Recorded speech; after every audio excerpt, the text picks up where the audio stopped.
how to keep your stuff a secret. And I'm going to show you how to squish it. And if you like splitting the check, it just got easier. It's time for iOS Today.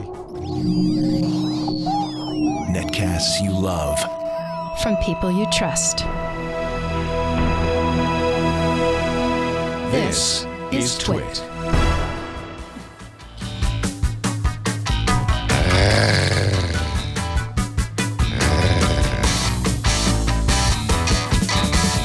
Well, hello. It's time for iOS Today. I'm Leo Laporte. I'm Megan Morrone. You look lovely today. Thank you. You look lovely, too, in a little Thank you. aubergine.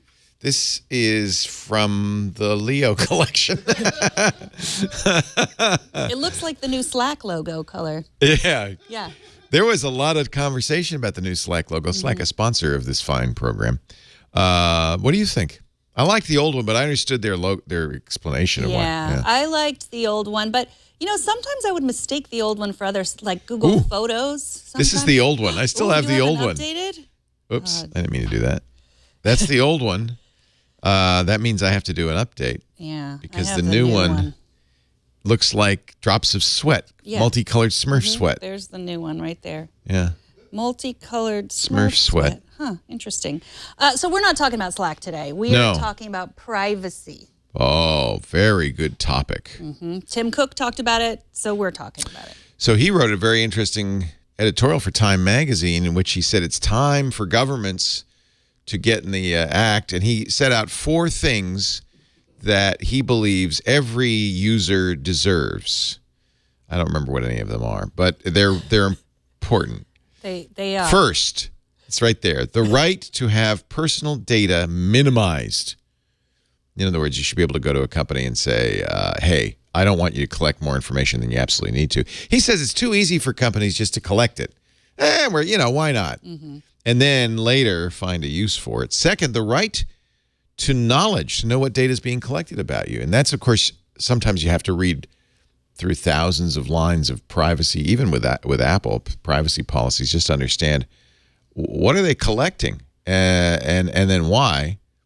Third, of course, the right to access it. You should be able to, and Google does a good job of this. Apple has started to do a good job. Both companies, and Facebook too, for that matter, are affected by the General Data Protection Regulation from Europe, which requires these particular rights. And finally, the right to data security, which is what we're going to talk about. Privacy and security are related, but not the same. He also talks about the right, once it's sold, that you have the right to know where it's sold to, like, permission to use it, not just, because there's a lot of, there's data brokers out there. Yeah. So, Yeah, we learned that from the AT&T Sprint T-Mobile story a couple of weeks ago. You did this on TNW, where we knew that these companies were selling to data brokers who would then sell on to third parties, and you really lose control of your information once that happens. So security and privacy are closely related. Keeping your data secure. This is another privacy issue when companies like Equifax and Target and Marriott and Yahoo lose your information because they haven't kept it secure. You could be as secure, you could be very secure and they still get breached and your information is out there. So they're related. So what are we going to do to help people be private? I should mention, Jason Howell and I are still doing our switch, our Twit switch. That would explain a lot. Using the Google Pixel. Although, look, really, when you look from the back anyway. And the front. I mean, mostly I just use stuff in the browser anyway, so it's not that different. But I am going to screen mirror this to the Apple TV so you can see a little bit better. And poor Megan has to suffer with a phone. I know, it really is a suffering. So DuckDuckGo, I think, is one of the biggest privacy apps out there, and they've been around for a while. And last week, Apple announced that they're going to be powering Apple Maps with DuckDuckGo information addresses. Although, the issue here is if you know what somebody's searching for, you can pretty much profile that. We've even seen that happen when Yahoo released a large data set of so-called anonymous searches. And a journalist was able to track a person down just from her searches, put it all together, called her up, said, "Is this you?" And she said, "Yeah, how'd you know?" So anonymizing even isn't very effective. And of course, Google doesn't, even if Google didn't give it to third parties, they know everything you're up to. So DuckDuckGo is a way to do your searches without sending that information to anybody except DuckDuckGo, and they say, we don't Right. Keep track. And so last week we told you how to do private browsing with Safari. One more thing I should point out. You're going through your internet service provider. They're seeing your searches. Right, exactly. Yeah.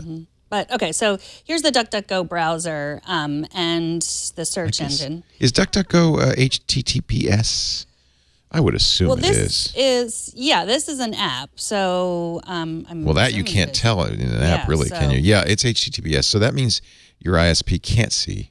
So, That's good. Let's say I was searching for Twit and then because I was going to buy my husband a Twit hat. And so I was like searching. Watch your glare there. You can't see my handsome face. Wow, you're so clever. Glare. There is no glare there. So let's say like I wanted to buy a hat. And so I was searching for this. And then I don't want my husband to know that I was searching. Yeah. All I have to history. do. Yes, Search exactly. history, But everything, all the cookies, everything, that little fire icon in the bottom. Burn it. I just tap it and that's then easy. Clear tabs and data and everything's gone. That's a nice feature. So that's in the app. Burned you up. Yes. Now, one thing to keep in mind is that when you use Safari to do searches on iOS, you're using Google because Google pays Apple. Last year they paid them, it was estimated $9 billion for that, right? And this year they're expected to pay them $12 billion.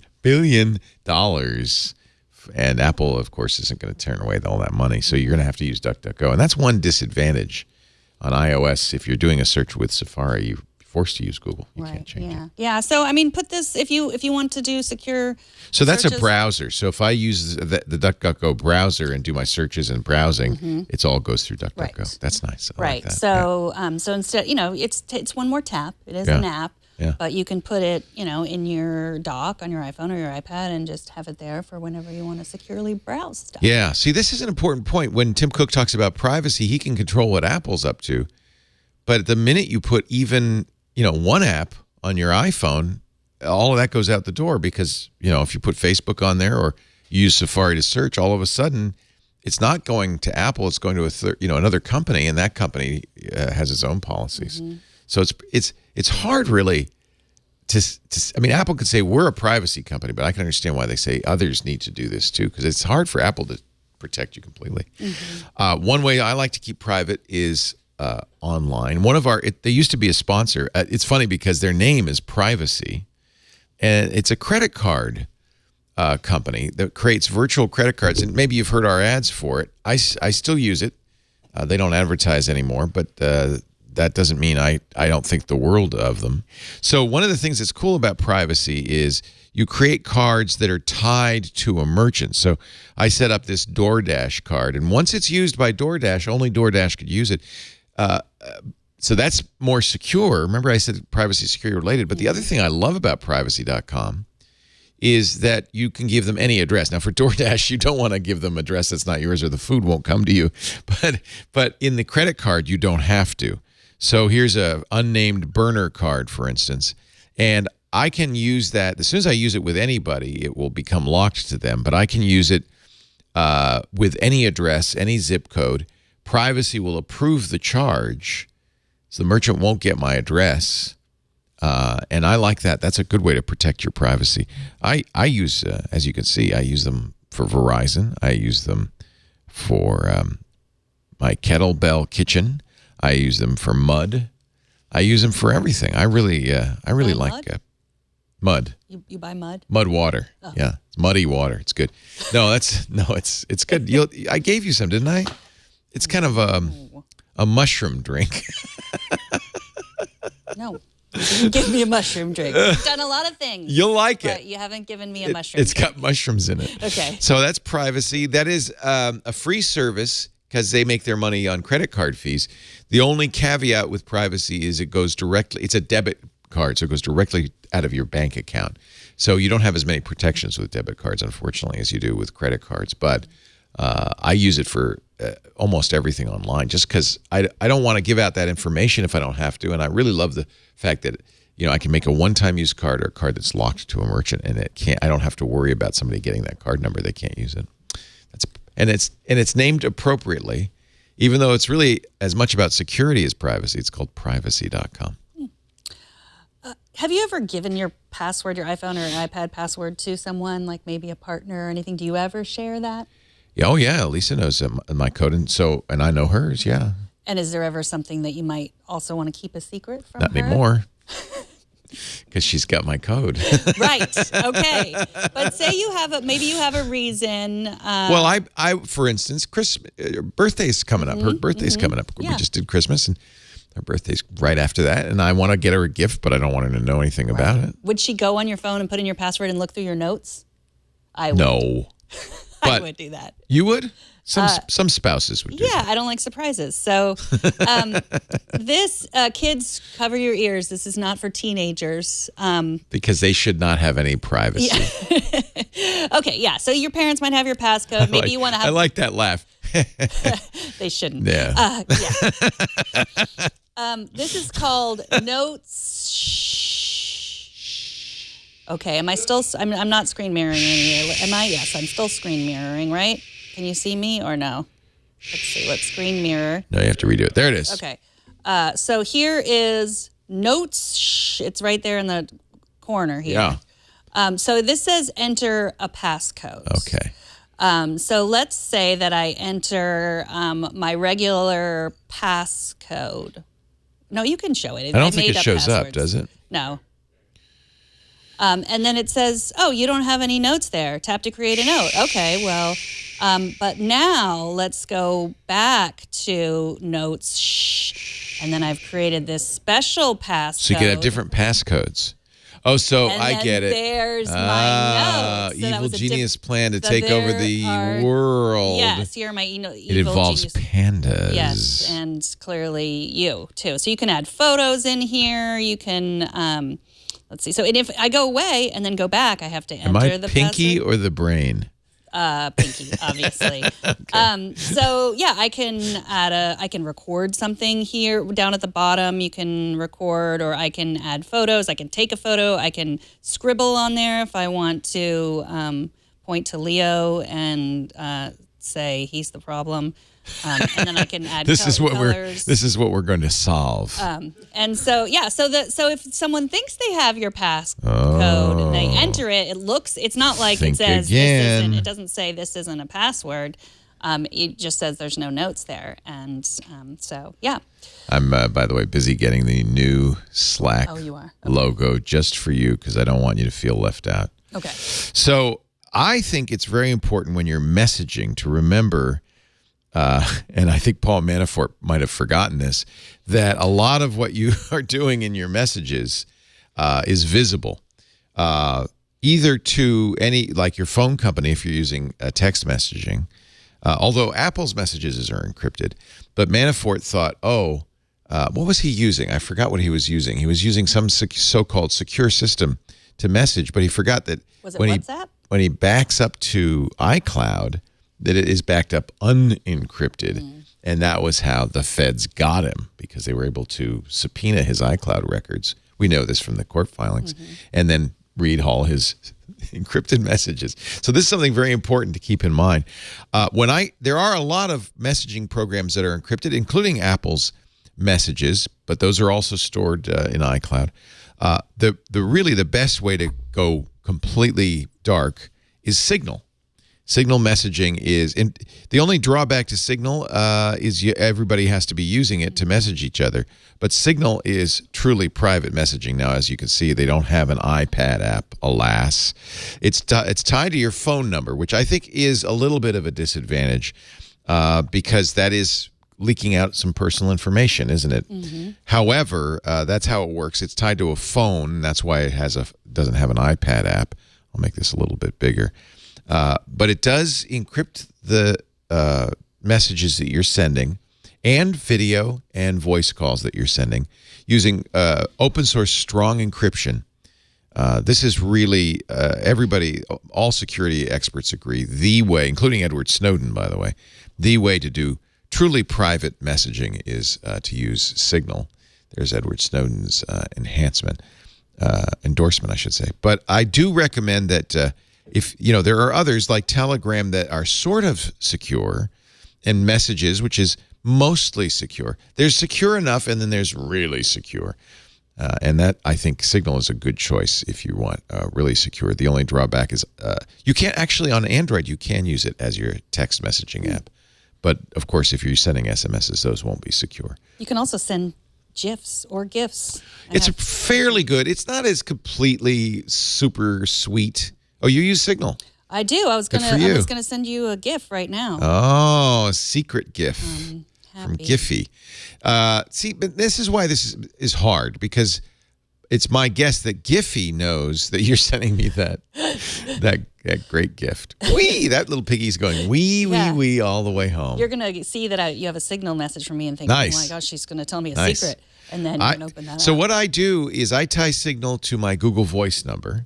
And that's a number that I don't mind giving away. It's on my business card and so forth. If I send you email, it'll be in the email because I can screen it. It's a good number for me to give out. And it's tied to my Signal. So I also say in my email messages, if you want to send me a private message, not only can you use encryption in your email, but you could also send me a private message via Signal. And here's my phone number. And so that's a really good way to kind of give out a number. And then people who want to message you privately will use Signal. So you're using a Google Voice number, but then Google Voice has no access to your Signal because you're using their number. That's right. Those two aren't connected. Signal is encrypted, what we call this is important to understand a few of these terms. End-to-end encryption is a very important term you'll hear. That means nowhere in the middle, including on Google's servers, is the message in plain text. It's not readable. End-to-end means it's encrypted everywhere between me and the person I'm sending to, or vice versa. Only those two people can read it. That's what you want. You want end-to-end encryption. That's Apple Messages is not end-to-end in the respect that you can be backing it up to iCloud in the clear. There are a couple other terms. We'll get to those as we talk. I have other things to show when you're ready. Okay. Well, I have one that I wasn't going to show because you didn't like it because I tried to send you a message with it and then you made you download the app. But I'm going to show it anyway. I don't dislike it, but it's kind of an interesting idea. And I imagine kids will use it to send sexts that mothers can't see. Maybe. This is called Blur. Yeah, look, I got a blurred out I sent a blur photo to Leo, so you can take a look at that. It's got a little bomb on it. Right, so it lasted, I think it lasted 3 seconds. So if you wanted to open like that, Snapchat, but you can use any messaging program. Right. Or you can, it's an iMessage app, essentially. Oh, okay. So you press but that. Here's the problem is, in order to open it, I have to get Blur. Is it free? It's free. Oh, that's Go nice. Go ahead and get it. See what happens. I should get it. Get it. Does it show up as a messages app as opposed to? Okay. So it's not a desktop, not an iPhone. No, it's just. Well, I mean, it should. If you. Yeah, it says only for iMessage. Yeah. So that's cool. So now. So now you open it. It was quick. I'm going to open it. Blur would like access to my photos, and now, ladies and gentlemen, yikes. That's a scary, and it expired. Yeah, you got it. I'll never see it again. Yeah, you'll never see it. That was terrifying. That was. Can I reply? Sure. Yeah. Sure. You can take a photo that will blur. Sure. It's too bad it's facing the wrong way. What does get started mean? What does that mean? Can I double tap it to? Tap the X and see X out of there and see if it. Okay, so now open it in your iMessage and see down there your app. Yeah. Oh, is that what it? Ooh, you shouldn't see those pictures. This was an app that I was. Oh, you can see them. Oh, goodness You can see them. This was an app that I was going to recommend. You shouldn't see those pictures. I should send you. I should send you this. Blur it. Blur it. Okay. Blur it. So this. Okay, now that should be blurred. Nobody should see that. Now you're gonna get that. Okay, send it to me. I just sent it. You can send a message with it. No. Now let's watch Megan's phone to see what happens when she gets a message from Leo. Show her phone. Okay. There we go. And then, this is scary. And 3 seconds probably is too long. I was going to show it. Thank God. So the reason I have that on my camera, I have an explanation to do, is that I was going to show, my app cap today was going to be something called Manly. And you take a picture of yourself like that, and you could put muscles and a six-pack and tattoos on you. But there's something about my body, it just didn't look right. I was going to put a six-pack there. I did put a six-pack there. I tried and tried to make it look manly. Oh. So I said, oh, hell with it. I'm speechless. I just texted Megan by accident. Everyone, actually. We all saw it. Thank you for sharing. I'm just glad you have an explanation. Yeah. Yeah, because I wouldn't actually take a picture like that. I couldn't. That wasn't a selfie. Lisa took it. I said, please, Lisa, take a picture of me. And she said, what? No. I said, no, there's a reason. All right, you said you had some more. I should show you the manly result. It was not manly. I would like. It looked like somebody drew six-pack abs on my flaccid torso. This is an app that is a little more complicated and a lot more to explain. I've mentioned it before. I really like to flog this thing because I believe in it so much, but it's not for the average user. It's for people who are serious about privacy. It's called Keybase, and it's a free service. Keybase.io is the website. And Keybase has an iPhone app as well. And one of the many things Keybase will do, if you want, is create a PGP, or pretty good privacy key for you. Or you can use PGP on your computer to create it and then store the public version of it. This is what I'd recommend on Keybase. You don't really ever want to store the private version of your key anywhere. Public key crypto, another term we're going to describe, has two keys. One key that you give out to anybody. I can give you my public key. I can give anybody my public key. They can use it for two things: to send me a message that's encrypted that only I can read because only I have the private key. And they can use my public key to verify that I actually sent that message or any message. I use public key crypto on my email. If you get a message from me, you can verify I sent it because only I could have signed it with my private key. So yeah, I like to keep my private key private. This allows you to keep track of people and their private keys, to download them, to share them. But in the process of that, they've got some additional features that are really great. For instance, encrypted messaging. And this is real encrypted messaging. You have to have a Keybase.io account, but they are free. And you can send blowing up messages, just like you said with the GIF, but it could be text as well as images. You can chat with people. It's really, really great. I am a big fan of Keybase. There are other things as well. You can do Slack-style teams that are completely encrypted, completely private. It even has an encrypted file system, which is great. You can share files with people in an encrypted way. You can also share.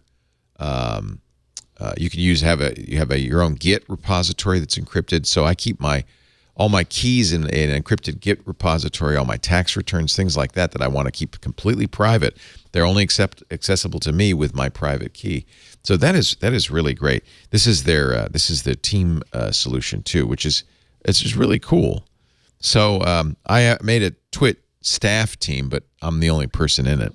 Oh, I have Keybase, but I just I've got some secret words there. Don't show my secret words. Oh yeah, the secret words are an interesting addition. It's a way of authorizing devices. So you'll see all the devices that I've authorized on my Keybase include my phones, my desktop computers, and then also a secret word that you use, and this is a string of long words that you can use to authorize them, or you can use another device to authorize that device. Keybase is really fantastic.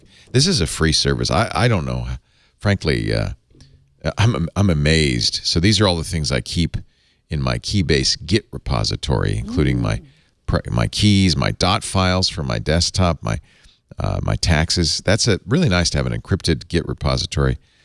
They also do a cryptocurrency called Lumens, and that's what that wallet is for. Keybase.io is a really interesting and kind of hard to explain company, but if you understand PGP keys, if you understand public key crypto, you'll understand kind of what they're doing. They're doing all the things you can do with public key crypto. And again, my only advice is while Keybase will generate a public-private key pair for you, if you do that, then you're trusting them. And so I would suggest getting PGP on your computer. There's free versions for every computer. And generating your own key. Keep it very secure. Really lock it down, have a long, strong passphrase on it, and then ideally, never put it on the internet, never put it anywhere. You only put your public keys out there. And that's what I do. I keep my public key on Keybase. I also keep my email signature on Keybase. So because you have a Keybase file system, you can also have files in there. And I actually have a web address. And if you go to this web address, which is, let's see, I think it's Leo Laporte. That's my name, I believe. .keybase.pub, which is my public key. Oops, I didn't mean to do that. I put that in my I put this in my email signature, and this is a file that only I can modify with my private key. So it is completely secure. So it's a way for people to verify that I am who I say I am, and these are my legitimate sites like Twit and the Tech Guy Labs. Keybase will also do that for you on the Keybase front page. So I find that also very useful. And you see here I say, here's my PGP key if you want to send me a private email. This is a public key, so I can show you this key. But I also say, and here's my Signal phone number if you want to Signal message me. So I think this is Keybase is maybe a Black Diamond tip for people who are a little bit more into security and privacy. But I think a very useful one if you understand how public key crypto works. It's a really great, basically it's a key library. I installed it when you first mentioned it, and then you have to, it's on my Twitter account too, because you have to verify using another. You can verify your Twitters, your Facebook, your websites. So that way is another way people can go to your Keybase. They can go to whatever your Keybase name is. Is it Megan Morrone? .keybase.io or keybase.io/Megan Morrone, and they can see, oh yeah, she's claiming ownership. She has claimed ownership of this Twitter account, this Facebook account. So people can say, oh yeah, that's really her, which is great. Right, because I'm never going to get that blue check. Yeah, so, it's better than a blue check. Yeah, the girl with the pony is better than the blue check. That's what I say. I say so too. That's Keybase, the girl with the ponytail, or whatever that is. I think it's kind of like a Bam Bam thing. Looks like she's got a bone in it. It's a key. Oh, it's a key. Yeah. Oh. See, all this time, I thought it was Bam Bam or Pebbles. It might be Pebbles with a key in her hair. Instead of a bone. Yeah, and I mean, be my Keybase friend. I don't actually do anything with it yet, but I also always get emails. I will add you on Keybase. And I haven't even used it. So one of the things you can do this, you want to change your key fairly regularly. I change mine every 4 years. And if you follow somebody on Keybase, when they change their key, you'll get a notification so you can update your key. That's a nice feature. Obviously, LastPass, which is a sponsor, they're a big privacy app. Them. And to be fair, they're a sponsor. But if you use 1Password or KeyPass or Keeper, there are a lot of password managers. Any password manager is better than no password manager. We happen to like LastPass, but there are many, many choices. And I was looking around for things I could tell you about LastPass that you might not already know. Did you know that you can make passwords that you can pronounce? Yeah, pronounceable. Yeah. So I thought I think you can show my. It's hard to pronounce the pronounceable ones. They're just all letters. Not, but they're just so. Yeah. What they don't do, and I think for good reason, is the passphrase thing where you have random English words. Because that's not secure. I don't think it's as secure. A lot of people, including XKCD, say, oh, no, this is the way to do it. It's certainly more memorable, but always remember, memorable means less secure. Right, exactly. So you can show my screen here. It says generate password, and so that, I can make it length, however long I want. And then under options, you allow all character types or make pronounceable. So if you choose make pronounceable, then it's only upper and lower case. Right. And they try to put vowels in there so that you can say it. Say it. Go ahead. So Pybegus buis timpa. Or Augo laver velnikian. Or immer spear anterioid. Immer spear anterioid. It's better than a passphrase, but it's not as memorable or pronounceable. Ooh, you can make up a new language this way. We should just speak in pronounceable LastPass passwords. Tustrify. That one's a pretty good. Tustrify. Yeah. Tustrify. I'll give you just use that one. A couple other good LastPass features people might not know about. I've mentioned emergency access before. That allows you to designate somebody so that if you're incapacitated or die, your heirs will have access to your password so they can get into your accounts, your bank account, your stock brokerage, stuff like that. Otherwise, it's a really difficult, sometimes impossible process for them to get into your stuff. Now, of course, you don't want them to get into your stuff unless you're actually incapacitated. So they have I call it a dead man switch, where you could say, email me if Lisa, my wife, tries to access my passwords. And if I don't respond, and then you say the period of time, in my case, I think it's a week. If I don't respond in a week, that means she can have access to it. But if I do respond, don't give her access. And I think that's a nice feature. It's called emergency access. There's one other, actually, there are a number of great features in LastPass. One other feature I would highly recommend is using two-factor authentication with LastPass. In fact, folks, use it with everything you can. LastPass will allow you to use your phone authenticator. Don't use text messages. That's the last ditch thing. But they also use token-based authentication, like Duo Security or YubiKey, and I use a YubiKey, so I keep it's here because it's always in my pocket. Is this physical key that I can? It's a USB key. It's like kind of like one of these dongles, but you put it in your computer and you press the button and it generates a one-time password. So I use that with LastPass. That means you really want to secure. If you've got all your passwords in one file, you really want to secure them. So you want to use that two-factor authentication and use the most secure version you can. Text messaging would be the lowest on the list. I have a good friend, Ray, who I've known for years, who had two-factor turned on I think it was on his Gmail, and hackers spoofed his, he's a Canadian, they spoofed his phone number, and they were able to get the text message, unlock his Gmail. Of course, once you got somebody's email, then you go to all their other accounts and say, I forgot my password, email me a new one. And he was completely compromised. It was a terrible thing. He's still digging his way out. Well, there's a big trade in SIMs, like SIM swapping. That's how you get people's phone numbers. And so that you get their SIM and then you get the two-factor message and you get everything. Yep. And you can use, do you use more than one authenticator app? Like I use the LastPass authenticator and I also use Google Authenticator. Yeah. Well, you almost have to because there's other authentication solutions.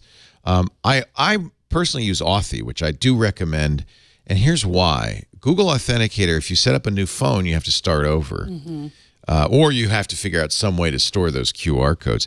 Authy has a centralized account. You encrypt it, by the way, and that's very important. You can use Authy to encrypt these one-time passwords. This is another one of those. Oh no, they fixed it now. It isn't. It's horizontal. I'm showing off. Let's pick a different one. There you go.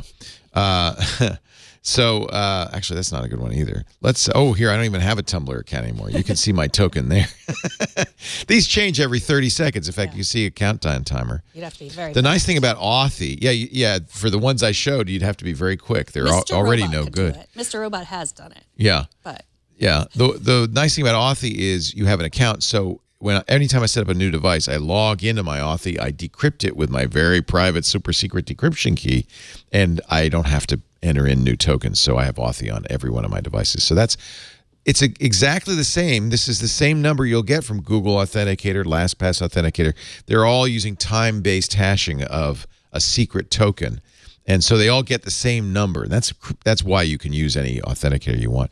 Another one that a lot of people use is Microsoft's Authenticator.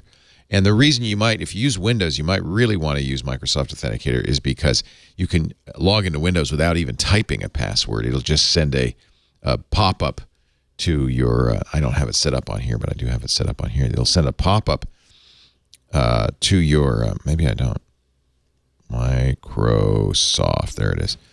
It'll send a pop-up to your phone. I should probably show that. There, now you can see it. Yeah, you can show it, Kevin. I guess they're not going to be good in 13 seconds. Go ahead. So it gives you a number, but it also sends a pop-up to your phone that says approve or deny when you want to log into Windows. I really like that feature. So that's Microsoft's Authenticator. That's what LastPass Authenticator does too. Instead of a 6-digit code, it says approve or deny, and I like that feature. You know how Marie Kondo is so popular right now because she has her Netflix show? Because she sparks joy. Right. And I've been talking about Marie for years. My daughter's doing it. Abby's doing it. Oh. I have this idea that I'm going to do the Marie Kondo, but for cleaning up your privacy. like the, That's a great idea. The art of cleaning up, because it just does take a while. So her technique is you go through everything, and if it doesn't spark joy, if you don't hold up and go, joy is sparked, you get rid of it. What would you do with security? Well, I make sure everything had two-factor. And it should spark paranoia. So, yes, if it doesn't spark paranoia, if you don't go, oh my God. Like if you're not paranoid when you sign into something, get rid of it. That's what I would. I don't know. I'm still working it out. And hopefully this current job that I have will work out, so I won't need another job. Right? What? I didn't hear you. But I think it's something that you need to focus on, and it's like, I don't know, it hurts me a little bit even to think about how I need to clean up my LastPass and clean up, because I do have some accounts that still go to my iPhone 10, so that's where the two-factor is, and I haven't had that. Who knows who has that? So you see here, we're verging from privacy into security, but they really are so tightly related, and one of the reasons we're talking about it today is because of collection number 1. Oh, connection number 1 is a 773 million email database that was leaked onto the internet. Brian Krebs at Krebs on Security contacted Sanixer on Telegram. That's the guy who had collection number 1. And collection number 1, he said, well, I'll sell that to you for only $45. Because it's old. It's 2 or 3 years old. I have much newer databases with people's names, email addresses, and passwords. So I'm going to show you one more thing that really is security, but it has to do with privacy too, and that is haveibeenpwned.com. This is Troy Hunt's free site. It's really great. Now, the front page is not as useful. If you enter your email address in here, I'll do it real quickly, and say pwned, it's going to say pwned. You didn't have to hide my email address. It's going to say pwned. Oh no, pwned. Pwned on 22 breached sites, found on 2 pastes. Don't worry about pastes. But this is that email address shows up in all of these sites, including, by the way, collection number 1. But that's meaningless. Of course your email address is in these sites. There's a better part of Have I Been Pwned I want to point people to, and that's right up here where it says passwords at the top. This, everybody should go to. The first password you're going to enter is your email password. Make sure it's not showing up in those databases in the clear. I'll type a password that I used for a long time. There we go. And I'll press this button, pwned, and it'll say, oh, no, this password has been seen twice before. Now, here's why that's risky. That means if you've used this password in more than one place, it's going to be a pain for you to figure out where you used it and change it everywhere. First thing you should do, enter your email password. Make sure it's secure. Good news, Megan's is no pwnage found. You can look at mine now. But if yours, that's what you want to see is green. But if yours is showing up as pwned, you need to go to that site and change that password because it's in one of those big breach dumps, and bad guys for $45 can buy it. I just entered monkey, and that has been seen 980,209 times. Yeah, it's fun to enter like the big name passwords because monkey 1 2 3, lots of times, and it's fun to play with that because, as you can see, lots of people try password. I bet you that's been pwned, right? So now you might say, and if you say this, you get bonus points. But Leo, I'm not going to put my password into some random web page. Yeah, I already did. Bonus points. You could trust this page. Troy Hunt is trustworthy. It's okay to do that. And he's not connecting it to any email address. It's just a password. Where you're in trouble is where the bad guys have both your email address and the password. That means they can log into a variety of accounts till they figure out which account it is. In fact, they may already know. So if your Twitter password's in there, your Facebook password, your email password, 2 things you should do. Immediately change those passwords and turn on two-factor. Because even if they had your password, if you had two-factor turned on, they couldn't get into your account. That's why we use two-factor authentication. They need both to get into your account. This is the important part of Have I Been. And by the way, pwned is leet hack speak for owned. They put a P where the O should be. That's the only difference. So HAVEIBEENPWNED.com. HaveIBeenPwned.com. Troy Hunt's great site. And do this password check. There are more than 500 million real-world passwords exposed in these data breaches in the clear.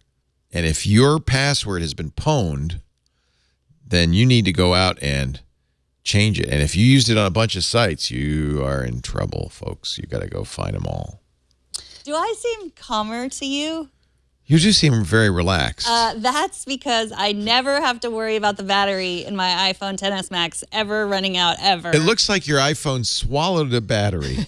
Okay, so this is the new smart battery case from Apple. It's different. It does go all the way to the edge. They're so ugly. This is version 3, I think, of Just this. horrible. Really? Yeah. I don't understand why people think this is a good thing at all. I like A, Apple didn't put enough battery in the phone to begin with. Shame on you. B, they're selling for how much? $129. You could easily buy a case for $129 that didn't have a battery in it. Like a nice leather case. Or you can spend, as I did, $8 for this fine plastic case and $30 for a battery that's 3 times larger than that. And it's just... Okay, so to be honest, my iPhone 10... And it doesn't look like your iPhone swallowed a snake. It doesn't look like it swallowed a snake. It looks like Or a it rat. swallowed like some credit cards. Some credit cards. Does that bump doesn't bother you aesthetically? The bump doesn't bother me aesthetically. It feels good. It doesn't add that much It weight. has that nice silicone touch to it. Yes. Right? Yeah. And so the XS Max will last all day pretty much. Unless like I'm doing a bunch of stuff, I'm working on it all day, I'm in the city, or any place. But that's the problem. If you're playing Pokemon Go all day, you need this. And so I'll swipe. I've got this little battery. Can you see that okay, or should I AirPlay it so you can see it better? That's why Apple has the advantage here, because they can display the battery level of their iPhone. Let's screen mirror this so that you can see it. Well, you really love this, don't you? I do. Okay. So now show your back.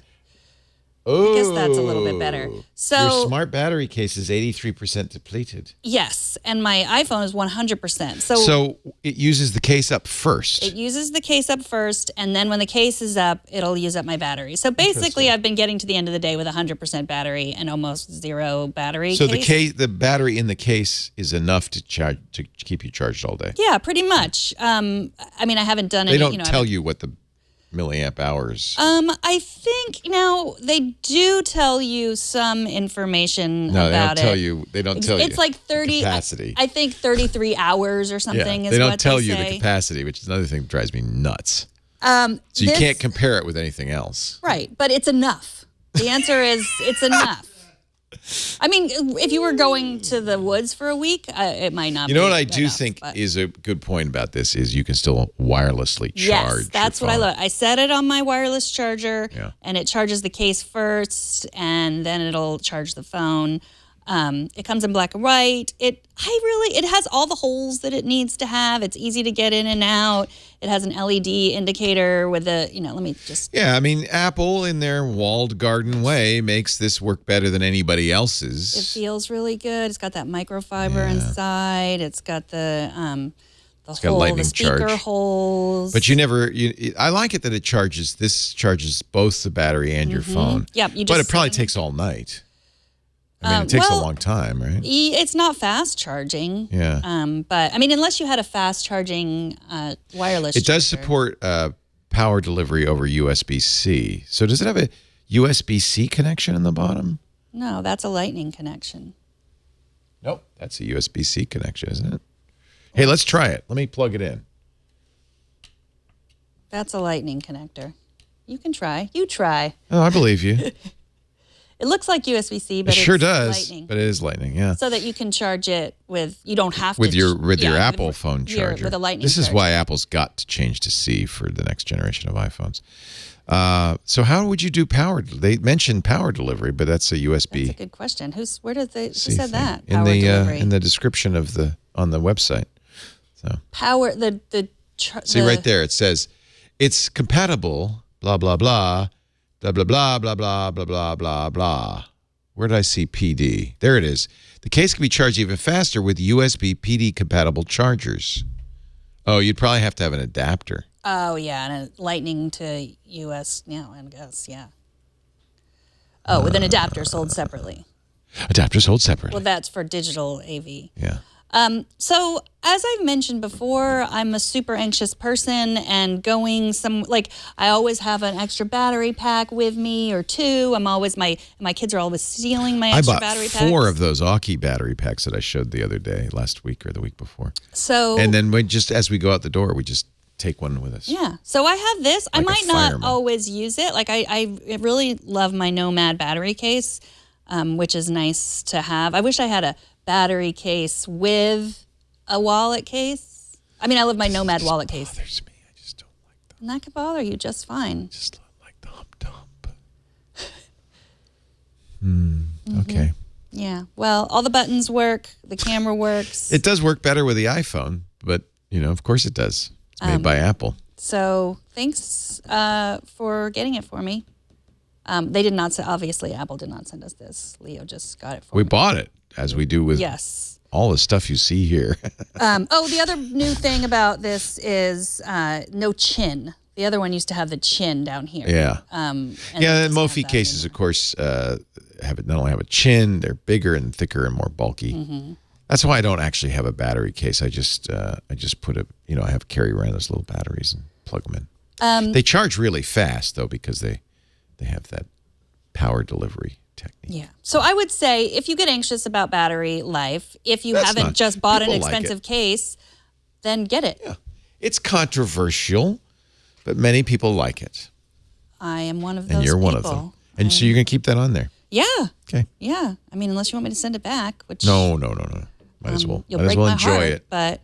I don't want to break your heart. Aw. Okay, I have another item. You're going to send your dress back. Why not send the battery back? It's true. I would like a rental for cases. That would be... Oh, rent the caseway. Yeah. Yes.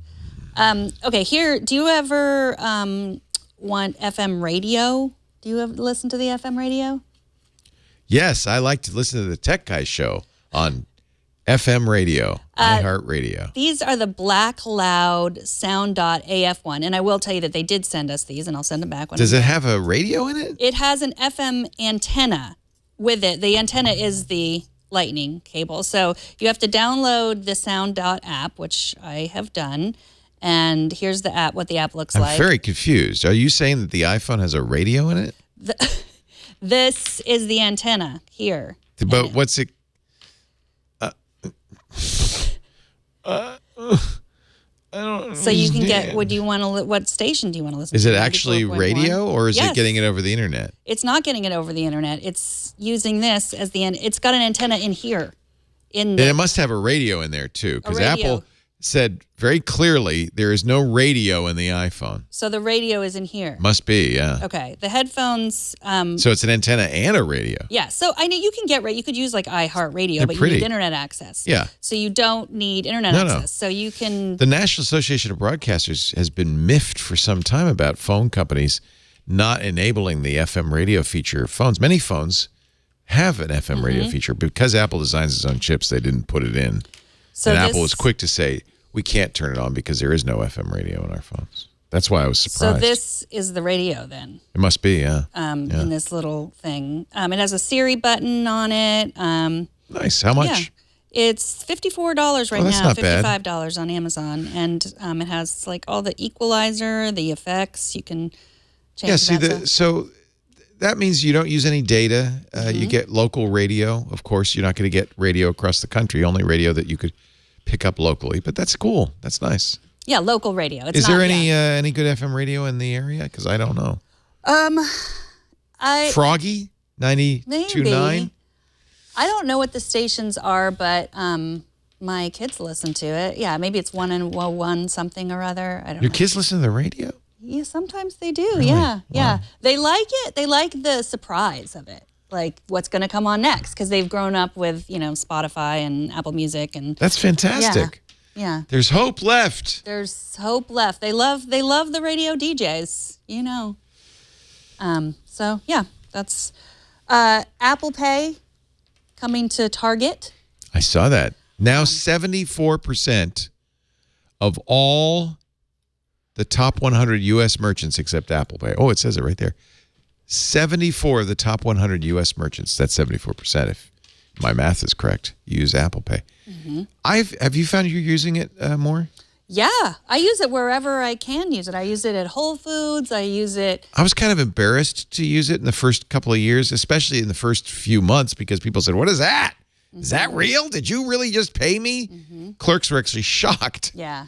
But now that everybody knows it, I use it where, I don't like actively look for it, but if I'm standing in front of a terminal that I can use it, I'll use it. Yeah.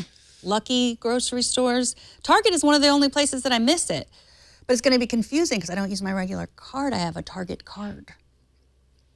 But here's something about Apple Pay.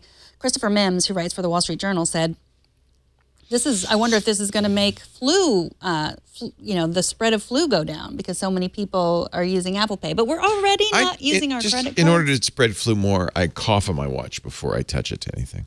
Does that help? You don't have to touch it to anything. You can It's touchless. Cough in the person's face as you're asking them if you can use Apple Pay. It's not going to stop the spread of flu. He's saying that you're getting flu germs on your credit card?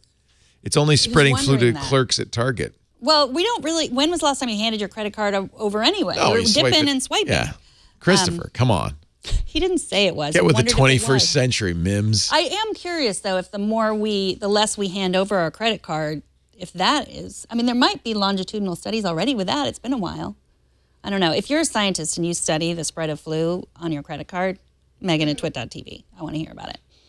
Did you get your flu shot? It's not like you're handing them your toilet seat or something. It's not, ew, they're all over. I did get my flu shot. Did you? Yeah, always do. Always. Good, because you're getting older. Pretty soon you'll want to get that shingles shot.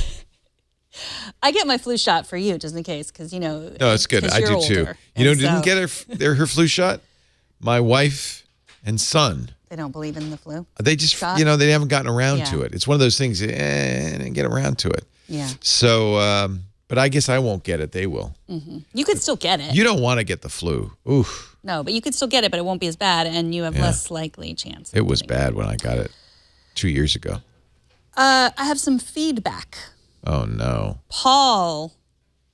It's all good feedback. I don't read the bad feedback. I'm just kidding. I do read the bad feedback when we get it. Paul wrote the episode that we talked about the iPad dock, and he bought an iPad dock that he wanted to recommend. It's from Satechi. Have you ever heard of that? I love Satechi. All of their stuff is great. Okay, so that was, I think. That's Gizwiz loves Satechi.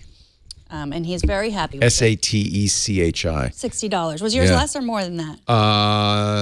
Because I got it on Kickstarter. I think I got it for around that, but I think it'll be more than that when it comes out. It hasn't come yet. That's the advantage of his. He's got it. But notice, if you look carefully, where that Type-C connector is, it's in the middle. And the one I got, I think it's in the middle too. So never mind. So the middle is good or not good? I think the middle is good. Yeah. Because the ones that are designed for iPads, it's at the top. And that wouldn't be as good on a, in the middle is right. Mm-hmm. That's not bad. Yeah. It's aluminum, Type-C. It looks like it has HDMI, a headphone jack, another Type-C for charging, and one USB-A. That's nice. Eric writes, with my work and personal life, I'm always on the go, and I use Siri quite a lot. Before I owned the Apple Watch 3, I would use Siri on the phone to read text messages. But now, using the watch more frequently, I noticed Siri on the watch does not read those text messages. Is there a setting I haven't been able to find, or is it just Siri on the watch ain't so smart, is she? I don't understand why Siri on the watch wouldn't read our text messages. She doesn't talk at all. She does. On the watch? Yes. Hey, Siri. My answer. Tell me what time it is. It's 10:29 a.m. Oh. Was that your watch too? Both of us, yeah. We both have male Siris. So it does say it can talk. Yeah, but it won't read text messages. It doesn't read messages. Yeah. Read my text messages. I can read things for you on your iPhone. Well, that is not what I asked for. I feel like it might have something to do with the limited processor on the watch and maybe the limited battery life on the watch. They don't want it to be doing a lot of talking. Let's see. Hold on. Let me ask. Who is Leo Laporte? You have 9 contacts named Leo Laporte. Tap the phone number or email address of the one you'd like to see. See, I think it's not. You're expecting the Wikipedia. Yeah, I wanted to see if it would do a Wikipedia entry, but. Hey Siri, who are the Jonas Brothers? Here's some information. You see, I don't think they wanted to talk too much. Yeah, Instead of why? Normally they would. In fact, Siri on the iPad would read that Wikipedia entry. So I think that battery life. Battery life. Got to be battery life. Battery. I say battery life. Okay, battery life. How come Siri answered both of us? I guess it didn't. It doesn't know your voice either. Well, I pressed the Siri button, and so it was already working. So and it doesn't know my voice. Okay, battery life. I think so. Siri's notably limited on the Apple Watch in many ways. There's just one more. It won't read text messages to you. That would be handy, wouldn't it? Here's another thing our phones don't do. Dan writes, why does Apple no longer support their split keyboard feature on the new iPad Pros? You're asking us why? Right. Well, I thought Dan thought this would be a good discussion, and I agree. You know that you remember the split keyboard thing where you could type like this, you could hold the keyboard. They don't do that on this? Not on the new iPad Pros. So they never did it on the 12, and they did it, and then they did it on the 9, but then they stopped on the 10-inch, and the 12-inch still doesn't have it. So that's the when people used to use it, and it's just too big. Right. So I think it's a legacy feature. So how do I do it? If I'm trying to do it, let me just see if I can just to verify. Just to verify. I promise. I'm going to start a new note. It says it doesn't support. Well, I'm attached to my keyboard, so I have to detach from the keyboard, right? Try it. And then how do I do it? How do I split it? Do you remember? I think you swipe up and to the left, or there. Okay, let's see. Split the keyboard. Open an app and tap a text field. Touch and hold the keyboard in the lower right corner of the keyboard. Slide up and tap split. Yeah, it won't do it. So the keyboard is slightly different on the new iPad Pros. It's more like professional. It's more professional. I don't know. It looks more like a keyboard, like an actual keyboard, and not a phone keyboard. I think they just think it's too big to do it. But the bigger the phone, the more you need it, right? Well, I've never used it. I always hate it. In fact, when it gets turned on by accident, I can't figure out how to turn it off. That is why I think they got rid of it. I think more people triggered it by accident than used it. So it was because I would have the same thing. And we, as everyone knows, are experts in the iPad, and it would come on, and we would just be like, ah! I like your thinking. Yeah. Yeah, it just was like too many people. I'm sure there are people that use it. I'm sure there are lots of people who don't have a keyboard and like to type with their thumbs on their iPad. And I love having discussions, but there is a word in here that doesn't go with the other word, which is why and Apple. We don't really know why Apple does anything. But we like to pretend. I personally like to pretend that I know. Just say courage and move on. Yeah. Why? Sometimes Apple says, but most of the time, it's just because. Exactly. I have one more question that we probably don't know the answer to. This is a show called Questions We Don't Know the Answer to. I actually like that show. It is good. Yeah.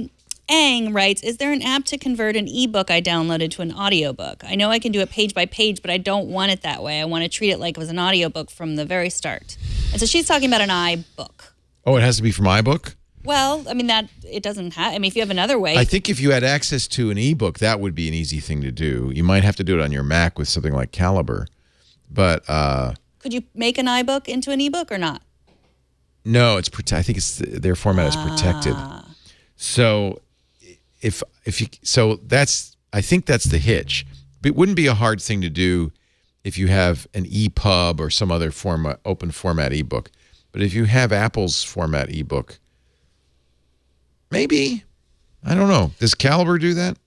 Calibre is the ultimate. Oh my gosh, it's the ultimate ebook program. So while he's looking for that, you can show. I mean, you can turn on accessibility, and you can show my screen. So I have.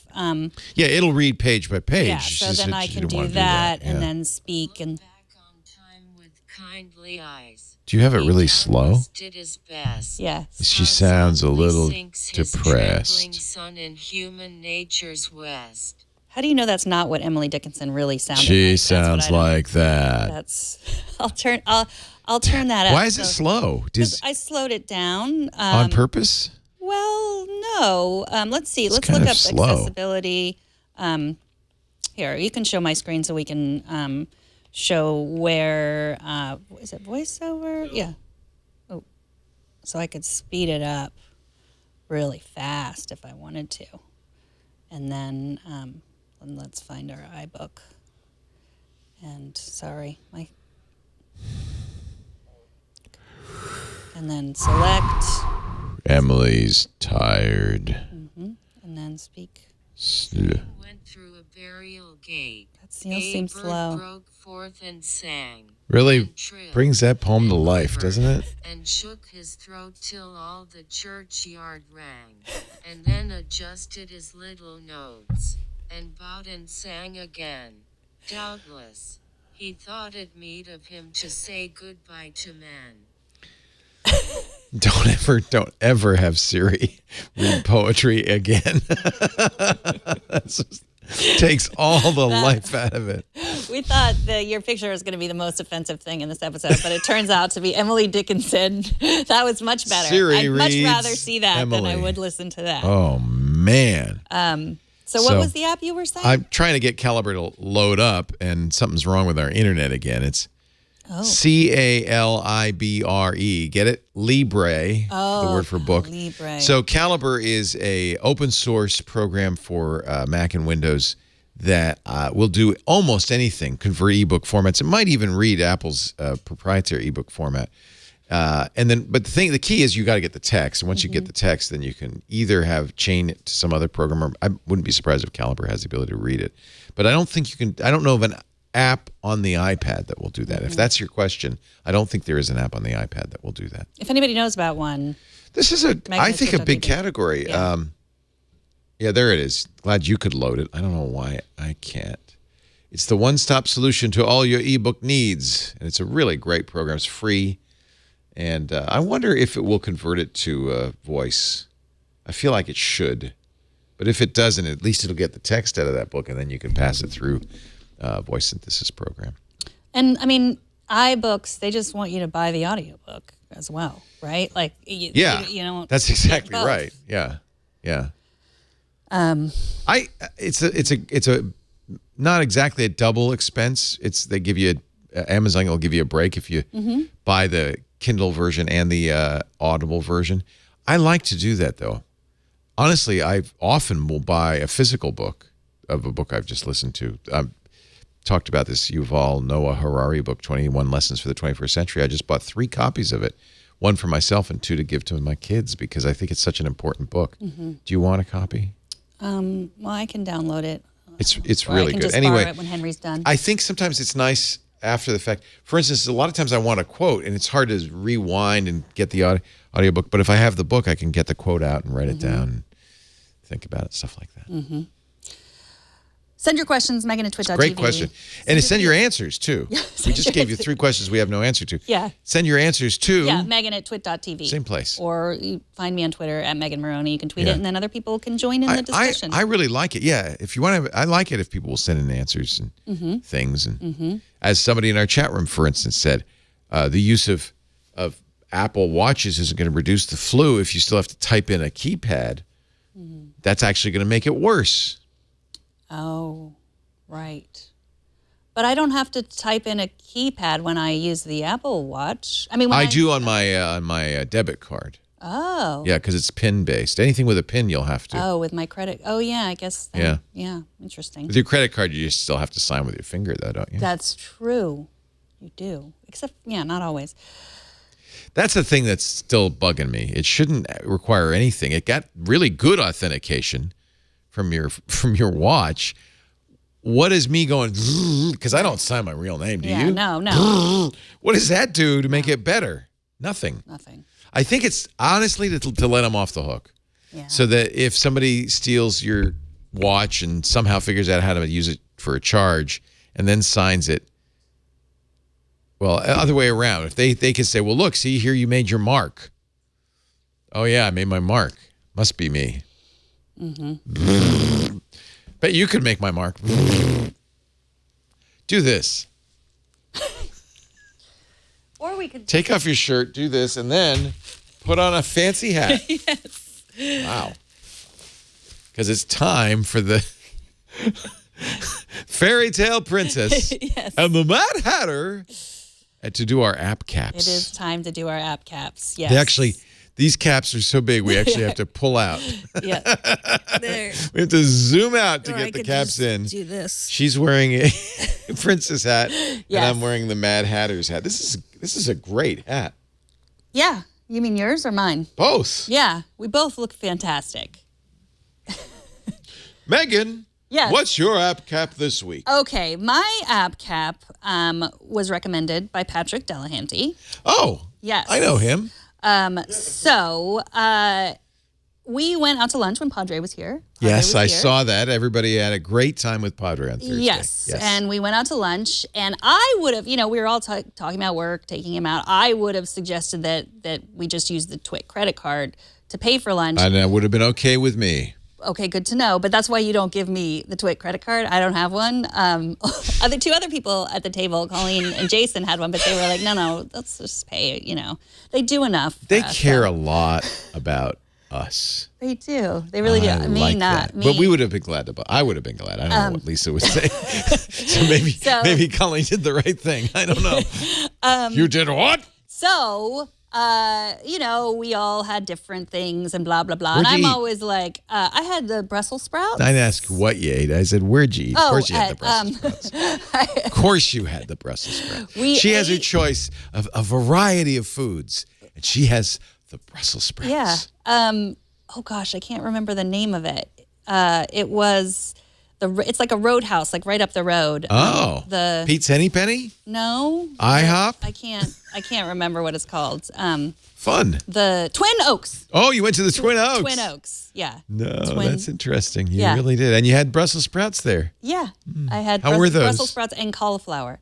They were delicious. Oh, they're famous for that, actually. Well, yeah. Yeah. They were really good. Yeah. They're actually that's funny that you had that. Colleen must have told you to get that. No, she got that too. But they're famous for that. Yeah, they were really good. Yeah.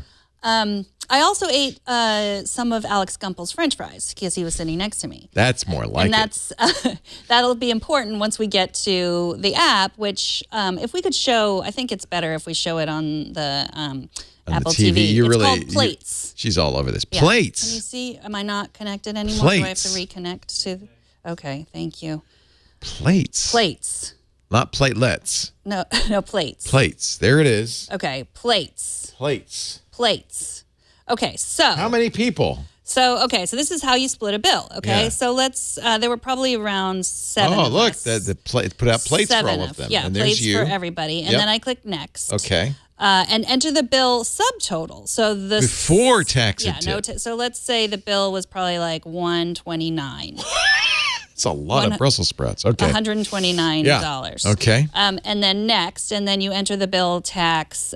Because you don't want to split the tax. No, because you don't do want to include split the tax. You don't include tax in tip.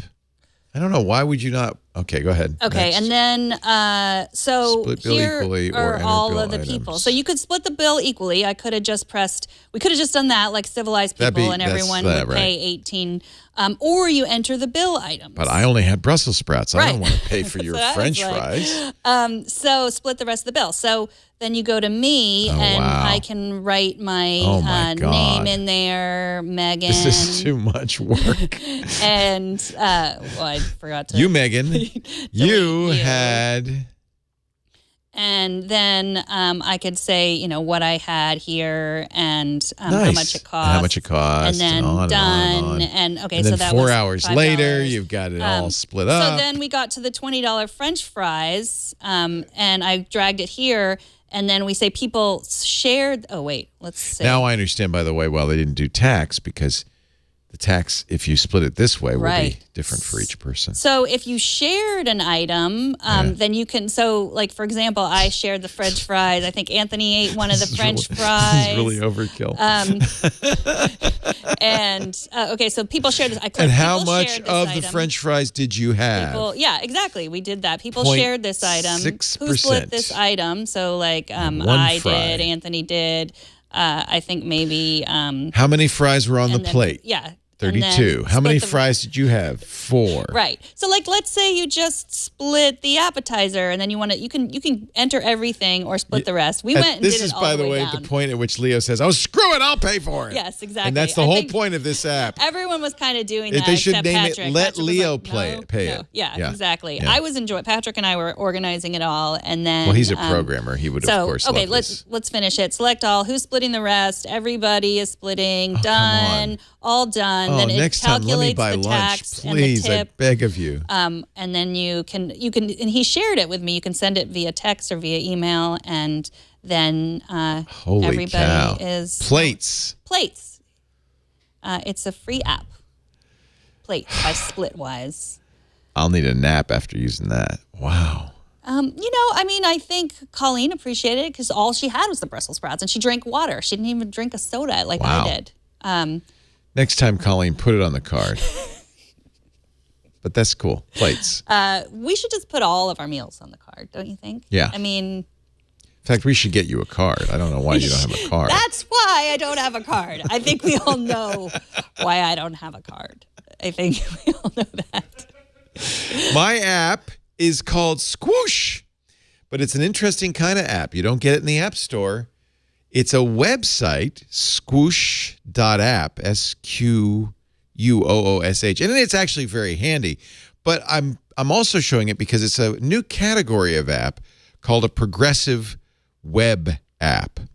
So you can, in fact, I should go there again because, when I first went there, it said you can install this app.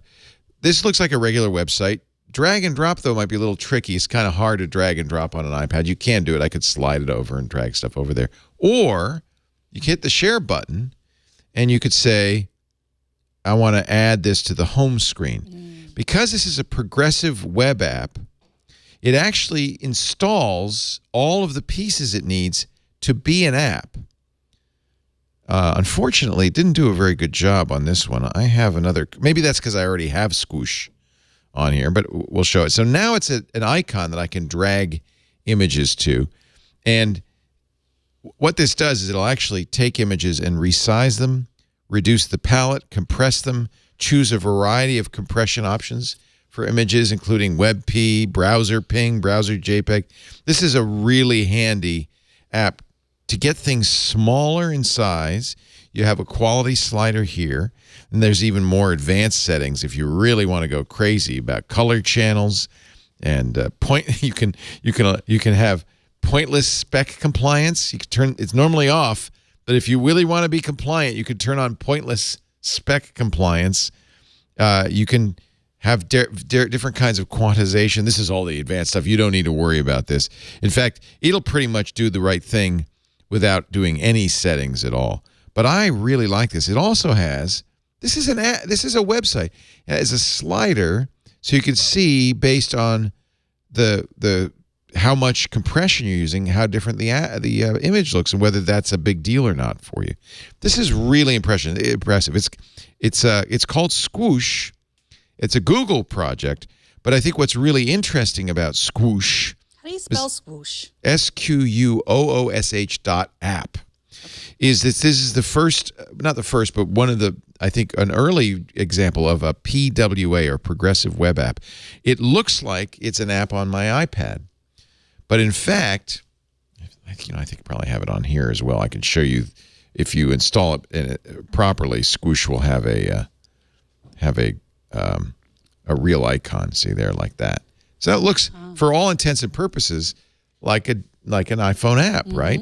And it behaves just like an iPhone app. It even works offline because of this new capability called PWA or Progressive Web App, where with service workers. Now, Apple doesn't support PWAs, frankly, as well as Microsoft or Google. It's a Google project that Microsoft has gotten behind with their browsers. Mozilla has gotten behind. Safari has a little bit of support, but not nearly the full support I'd like to see. Because, frankly, if you think about it, Apple would prefer people buy stuff from the App Store and not use websites. But, for instance, for a company like us, instead of making a different app for Android, iOS, making it, customizing it, writing it, we could make a website as a progressive web app that you could make a home icon for that would act like an app, including working offline, playback, podcasts, things like that. So Squoosh is really fun. It's a useful little app, frankly, to have all that capability of squooshing stuff. So let's reduce the palette and that's not good at all. I don't know if I want to have that. See, this is the difference. When I reduce the palette, that's not good. That's not, if I reduce the palette and I have, no, there's no way. There's no way. Don't reduce the palette. But I could lower the quality. Let's bring it down here quite a bit. It's 87% smaller. But frankly, yeah, you can't tell. You can't tell. So it's really doing a good job. It goes from 2.92 megabytes to 389 kilobytes. Neat example. This is a Google Doodle of what a progressive web app could do, and actually a pretty useful little app to have on your device, iOS or Android. It's called Squoosh, and you go to the web to get it, not to the App Store. SQUOOSH.app.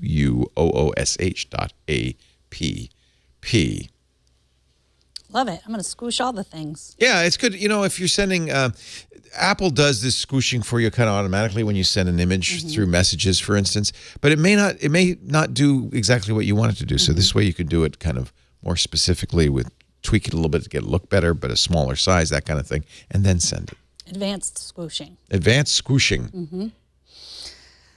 That's a good way to end advanced squooshing, because now we're done. We've used up your time. You're never going to get that back.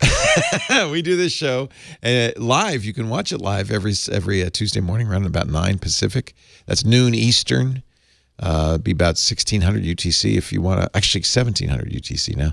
If you want to come by and watch, go to twit.tv/live or listen. We have live audio and video.